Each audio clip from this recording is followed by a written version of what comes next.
Hello and welcome to another Pipedrive tutorial by iSales Solutions. I am Matthew E. Salas, and today we're going to be talking about the data structure and data flow in Pipedrive. So when we talk about the data structure in Pipedrive, it has 4 different types of records broken down into 2 record categories. First record category are contacts, which are broken down into people and organizations. On the other side, the other record category would be opportunity records, which are broken down into leads, uncontacted or unqualified opportunities, and deals, pre-qualified or contacted opportunities, right? Now, with that in mind, let's go a little bit farther and talk about how these 4 record types interact with each other and how the data flows between them. Like I mentioned before, the contact records are broken down into people and organizations. A people is a person record is an individual person. Think like a Rolodex. It might be the CEO of a company. It might be the project manager at a company.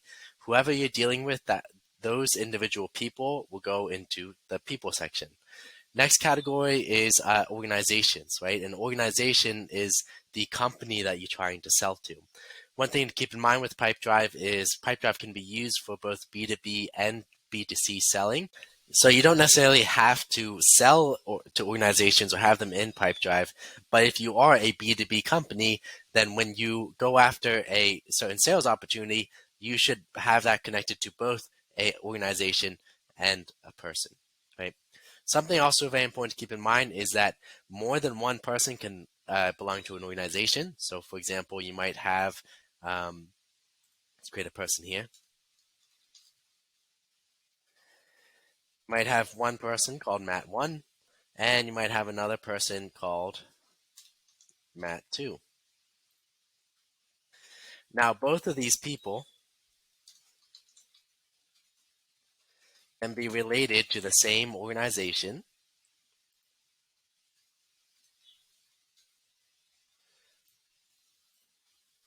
And now if we go, say, to the organization file,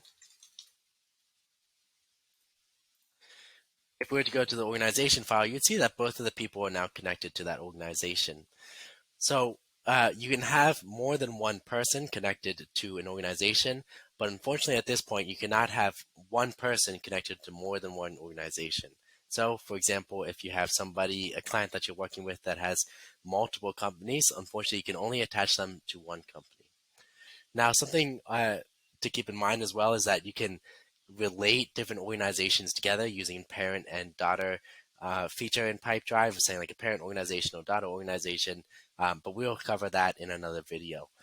So we've talked about contact records, both that be people and organization records. Now let's move our attention back to the opportunity records. Like I mentioned before, a lead represents an uncontacted and or unqualified sales opportunity. So for example, a lead might be something, a list that you pulled off a website. Maybe it's a huge contact list from an event that you attended, right? People who you suspect might be interested in your services, but they haven't talked with you yet, you haven't talked with them yet, and you haven't really qualified their needs yet. That would be a lead, unqualified, uncontacted sales opportunity where you're most often doing outbound sales work in order to get in contact with them. On the other hand, you have deals, which are contacted and or pre-qualified opportunities. These are leads that might come off of your website, so you know that they're interested in your services. So you might bring them into like the first stage of your pipeline, or maybe they are a lead that was converted into a deal, right? Because a lead and a deal are both opportunity files, so you can convert one to the other. So let me show you that right now. So let's say that we have a lead, right?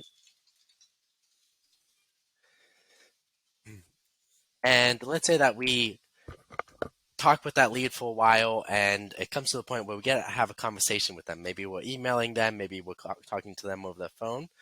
At whatever point that we have that contact and they've confirmed interest in our services, that's when we can convert the lead into a deal. When you do that, you have the opportunity to fill in any missing information. And then you can add it to the whatever pipeline and stage that you want. So right there, then the lead disappears from the lead inbox and then becomes a deal. It's now a pre-qualified sales opportunity, right? All right, so we've talked very briefly about the two types of contact records, people and organizations, and we've talked about the two types of opportunity records, leads and deals. Like I said, while a lead is more of outbound sales effort, uncontacted or unqualified opportunity, a deal represents more of like an inbound sales opportunity, or one where the needs have already been qualified or pre-qualified at least, right? And there's some type of conversation that's happening. The last thing that I want to cover in this tutorial video is let's talk about the data flow in Pipedrive, right?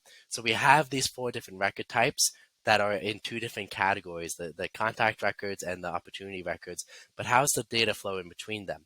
One thing to keep in mind is that an opportunity, whether it's a lead or a deal, has to have at least one, if not both, contact records associated with it.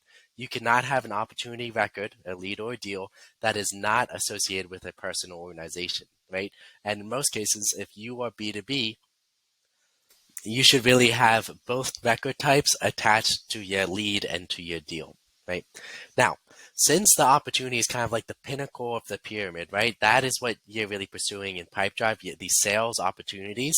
The important thing to keep in mind is how it flows in Pipedrive, right? So we've drafted up, for example, here a quick pyramid for you, where you see that there's an arrow going down that pyramid, and that shows the flow of data. The lead and deals are at the top of the pyramid, people in the middle, and organizations are at the bottom. This is important because that means that when you add a note or a activity or send an email from the lead or deal file, those activities, those notes will also appear on the person or organization file. Whereas if you add a note or activity directly to the organization or directly to the person, they won't automatically flow back up the pyramid, right?